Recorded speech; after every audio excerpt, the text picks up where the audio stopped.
आपकी जब मस्जिदें नहीं रहेंगी, आपकी जब मदरसा सबने बंद कर दिया, वहां का मुख्यमंत्री कह रहा है कि इस्लाम खत्म करेंगे। अरे अरे बिस्वा, तेरे जैसे कितने कितने आए और हम लोगों का कुछ भी ना उखाड़ सके, तुम खुद उखड़ जाओगे। अगर जिंदगी को बेहतर करना है तो सिर्फ अल्लाह वक्त को पास नहीं किया करने दिया जाएगा। शहादत के लिए तैयार रहे। 75 साल से तो तुम दूसरे की जिताने की बात करते हो। तुम कब जीतोगे? तुम्हारे पास कब नेता होगा? तुम्हारे पास कब के सामने नहीं झुकते हैं? झुकते हैं तो सिर्फ अल्लाह के सामने हुए हैं, क्योंकि ये लड़ाई किसी की खुदगर्जी की नहीं है। ये लड़ाई खुददारी की है, वकार की है, वजूद की है। और जब तक आपके पास वजूद नहीं है, वकार नहीं है, तो आपका कभी भी भला नहीं हो सकता, ना आप कभी आगे बढ़ सकते हैं। आज वक्त बिल के खिलाफ कॉन्फ्रेंस रखा गया, लेकिन कुछ लोगों ने कहा मालूम नहीं लोग आएंगे कि नहीं आएंगे। मुझे जरा सा भी अफसोस नहीं था कि आए या नहीं आए, लेकिन मुझे इतना जरूर था कि अगर जो कौम से मोहब्बत करते होंगे, जो जमात से मोहब्बत करते होंगे, निश्चित तौर पे अपनी हाजिरी जरूर बनाएंगे। और इसलिए कि अगर आप 5 लोग भी आते तब भी यह कॉन्फ्रेंस होगा, क्योंकि पता तो चलता कि यहाँ आजाद है या नहीं है। यह लड़ाई आजादी की भी है, क्योंकि अगर आप नहीं आते तो आपको गूंगा शैतान कहा जाता। तो सबसे पहले वक्त बिल के बारे में बता दूं। सबने कहा सब हमारे तो चचा बाबा है और इनसे इन्हीं के सोहबत में मोहम्मद कैफ आपके मंच के सामने खड़ा हुआ है। तो सबसे पहले मैं ये बताऊं कि वक्त बिल मैं पूछना चाहता हूं माननीय प्रधानमंत्री नरेंद्र मोदी जी से, क्या वक्त बिल जैसे गैर कौम को लाने की कोशिश कर रहे हैं? क्या अयोध्या मंदिर में भी किसी मुस्लिम को लाने की हिम्मत रखते हैं आप? अगर रखते हैं तो हम मुसलमानों को भी लेके आइए, तो हम समझेंगे कि आप सबका साथ सबका विकास है। आप एक तरफ बात करते हैं, आप हमें निकलने की बात करते हैं, लेकिन आपको शायद मालूम नहीं है हम मुसलमानों की शहादत से ही ईमान है, क्योंकि करबला के बाद हमारा इस्लाम और हमारा ईमान शुरू होता है। जंगे बदर इसी महीने में शुरू हुआ था और उसके रहनुमा कौन था? उसके रहनुमा हमारे नबी पाक सल्लल्लाहु अलैहि वसल्लम थे। आपको बता दे, कल 22 रमजान का दिन है। अस्कलान जो एक जंग थी 22 तारीख को हुई थी। तो ये महीना जो है रमजान का महीना है। लोगों के लिए लगता होगा कि ये इबादत का महीना है, लेकिन मैं कहता हूं इबादत के साथ ये शहादत का भी महीना है। आपको चुनना पड़ेगा कि आप झुकना पसंद करेंगे या मरना पसंद करेंगे, घुटने टेकना पसंद करेंगे या मरना पसंद करेंगे। अरे मौत आना तय है तो हक के लिए लड़ना भी तय है। जिंदगी में कुछ हासिल नहीं होने वाला है।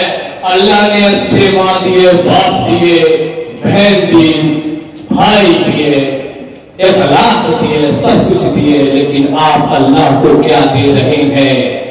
सोचिए, क्या पद में से जिंदगी गुजर जाएगी? नेताओं के तलवे चाट से आपकी आखिरत बन जाएगी? और सबसे बड़ी बात यह है कि आज हम इस जगह पे खड़े हैं तो उसके जिम्मेदार भी हम मुसलमान हैं। इसलिए कि हम हरिशंकर को जिताते हैं, शिवशंकर को जिताते हैं, रविशंकर को जिताते हैं, लेकिन मोहम्मद नाम के आदमी को नहीं जिताते हैं। अरे मोहम्मद को नहीं लाओगे तो दूसरे कौम को क्या पड़ा हुआ है कि तुम्हारे वक्फ बोर्ड की हिफाजत करे, तुम्हारे लिए सदन में आवाज दे, तुम्हारे लिए विधानसभा में आवाज दे। आपका तो वोट खुशी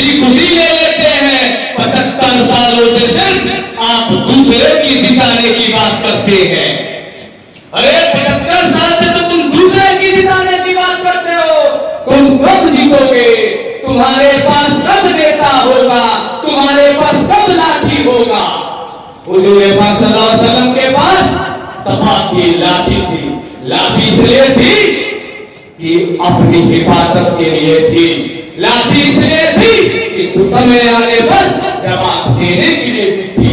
तो वक्त आ गया है मेरे भाइयों, मरना पसंद कीजिए किसी भी हाल में, शहादत के लिए तैयार रहे। आज नहीं तो कल मरना है, इतिहास में अपना नाम दर्ज करें। इंशाअल्लाह आने वाले आपको नस्ल जरूर याद करेंगे। घुटने टेकने वाले नहीं, मोहम्मद वाली के नाम से आपको याद करेंगे। आप बताइए, बड़े बड़े लोग यहाँ पे वादी बनते हैं।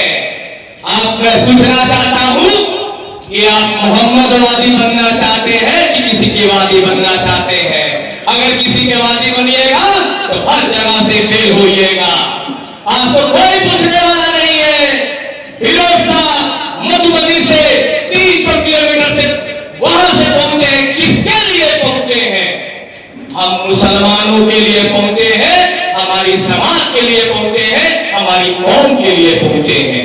उन पे लाठियों की बरसात हुई, उनको जलील किया गया, लेकिन सिवान के लोगों ने उन्हें बुलाने का काम किया। और मैं फख्र से महसूस करता हूं कि जो डीएसपी उन्हें जलील किया, हम मुसलमान उन्हें बाअदब इज्जत देने का काम करेंगे, इज्जत देने का काम करेंगे।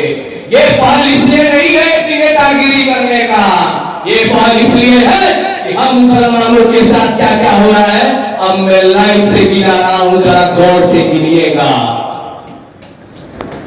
एनआरसी, सीए, यूसीसी, मदरसा, मॉब लिंचिंग, मस्जिद, बहनों की हिजाब, बहनों की निकाह, हमारा दाढ़ी, हमारा टोपी, ये किस कौम से आती है? निश्चित तौर पे हम मुसलमान के कौम से आती है। अरे हम मुसलमान किसी के सामने नहीं झुकते हैं, झुकते हैं तो सिर्फ अल्लाह के सामने झुकते हैं, अल्लाह के सामने झुकते हैं। और उसकी हिफाजत हम ना करें तो क्या गैर कौन करेंगे? उसकी हिफाजत हम ना करें तो क्या गैर कौन करेंगे? लोग कह रहे हैं आप जेल चले जाओगे। अरे इससे बड़ा बात क्या हो सकता है कि अल्लाह के राह में जेल जाना? अल्लाह को राजी करना है, किसी को खुश करने की जरूरत नहीं है। ना मोहम्मद कैल को खुश कीजिए, ना खालिद साहब को खुश कीजिए, ना फिरोज साहब को खुश कीजिए, ना डॉक्टर अशरफ अली साहब को खुश कीजिए। निश्चित तौर पे अगर जिंदगी को बेहतर करना है तो सिर्फ अल्लाह को खुश कीजिए, अल्लाह को खुश कीजिए, अल्लाह को खुश कीजिए। और वही खुश कीजिएगा तो हर जगह ईमान मजबूत रहेगा। आज रमजान में सारे लोग परेशान हैं। मैं फिर से कहता हूं कि रमजान शहादत का महीना है, इबादत का महीना है। मैं भाइयों से पूछना चाहता हूं, मैं एक नारा भी देता हूं, आप चाहेंगे कि जरूर आप सब लोग आवाज देंगे। आवाज दो, एक बार और जोरदार अपने हाथों को उठा के जवाब दीजिए, आवाज दो। यही आवाज और यही ताकत से जो बीजेपी आरएसएस वाले हैं घबरा गए हैं। हम लोगों को दबाने और कुचलने की बात करते हैं। मैं कहता हूं कि अगर तुम टीका लगाते हो तो क्या संविधान पे टोपी लगाने का हक नहीं देता है? तुम मंदिर का घंटा बजाते हो तो क्या मेरा संविधान आजाद मस्जिद पे माइक लगाने का हक नहीं देता है? हम किसी को ललकारने नहीं आए हैं, ना हम किसी को चैलेंज करने आए हैं, ना किसी को हम परेशान करने आए हैं। हम अपना हक और हकूक के लिए आए हैं, जो हमारे बाप और दादा में लिख के गया है। अब सबने वक्त के बारे में कहा, मैं भी एक लाइन बताता हूं। आप किसी गरीब को कपड़ा देते हैं तो कुछ महीने के बाद वो खत्म हो जाता है। किस गरीब को किसी पैसा दे देते हैं तो कुछ महीने बाद, कुछ सालों बाद वो पैसा खत्म हो जाता है। किसी गरीब को आप किसी को अनाज देते हैं तो कुछ दिनों के बाद वो भी खत्म हो जाता है। लेकिन आपको बता दूं कि अगर सबसे बड़ा कोई अल्लाह के नाम में कोई चीज है तो वक्त है। तो जब तक कयामत रहेगा तब तक आपको अहले सवाब मिलता रहेगा। ये है वक्त और उसको छीनने की बात की जा रही है। मतलब आपको अहले सवाब से रोका जा रहा है, आपको इबादत से रोका जा रहा है। आपकी जब मस्जिदें नहीं रहेंगी, आपकी जब मदरसा सबने बंद कर दिया, वहां का मुख्यमंत्री कह रहा है कि इस्लाम खत्म करेंगे। अरे दूसरा, तेरे जैसे कितने कितने आए और हम लोगों का कुछ भी ना उखाड़ सके, तुम खुद उखड़ जाओगे। जिस दिन जमात हमारी सर धुआं तो अच्छे अच्छे को धुआं देगा, ये समझ लेना।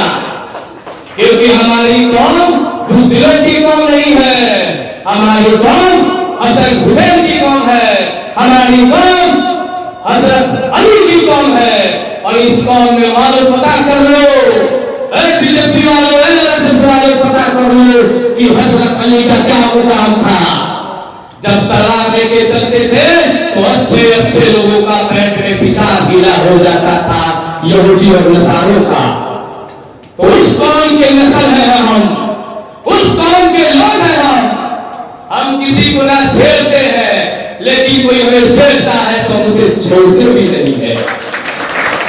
हम किसी को परेशान भी नहीं करते हैं, लेकिन हमें कोई परेशान करे तो हम बर्दाश्त भी नहीं करते हैं। और मैं बता दो, तुम हमारी माँ को गाली तो मैं बर्दाश्त करूंगा, तुम मेरी बहन को गाली तो मैं बर्दाश्त करूंगा, तुम मेरे दोस्तों को गाली तो मैं बर्दाश्त करूंगा, मेरे मुसलमान भाइयों को भी दो दो तो हम बर्दाश्त करेंगे। लेकिन अल्लाह ने कहा है और अल्लाह की बातों पर हर मुसलमानों का चलना सबसे जरूरी है कि अगर तुम्हारे दीन में कोई बात आ जाए तो किसी भी हालत में बर्दाश्त नहीं किया जाएगा, बर्दाश्त नहीं किया जाएगा। ये हमारा कुरान कहता है, ये हमारा इस्लाम कहता है। हमें गाली दो, हमें परेशान करो, हमें कोई शिकवा नहीं, हमें कोई गिला नहीं, लेकिन हमारे दीन पे उंगली उठाओगे, हमारे इस्लाम पे उठाओगे, उस उंगली को तोड़ दिया जाएगा, उस उंगली को हटा दिया जाएगा। ये भी हमारा कुरान कहता है, ये भी हमारा इस्लाम कहता है। हमारी सब्र की इंतहा ना लो। हम मोहम्मद सल्लल्लाहु अलैहि वसल्लम के उम्मती हैं और हम लोगों से ज्यादा सब्र का इंतहा ना लो, क्योंकि हम अच्छे अच्छे को ठीक कर दिए हैं, चंगेज खान को ठीक कर दिए हैं, फिरौन को घुटने टिका दिए हैं। तो तुम क्या चीज हो? तुम्हें भी एक दिन पता चल जाएगा कि इस्लाम की ताकत क्या है। जितने भी भाई हैं, मैं उनसे चाहूंगा कि सभी लोग अपना हाथ खड़ा करें। क्या आप चाहते हैं कि वक्त भी पास हो? क्या आप चाहते हैं कि वक्त भी पास हो? तो याद रखिएगा, आप सभी हाथ उठा के अपनी हाजिरी दे और निश्चित तौर पे शहादत के लिए तैयार रहे, क्योंकि रमजान का महीना है और अल्लाह को शाही नाज़िल मांगे। ये अल्लाह पे भरोसा करके, एक अल्लाह पे भरोसा करके आप सभी लोग दिल में बैठा ले कि किसी भी हालत में वक्त बिल को पास नहीं करने देंगे, चाहे मर जाएंगे, चाहे मिट जाएंगे, लेकिन वक्त बिल को पास नहीं करने देंगे। एक वाक्या बताते हैं, भरोसा अल्लाह पे।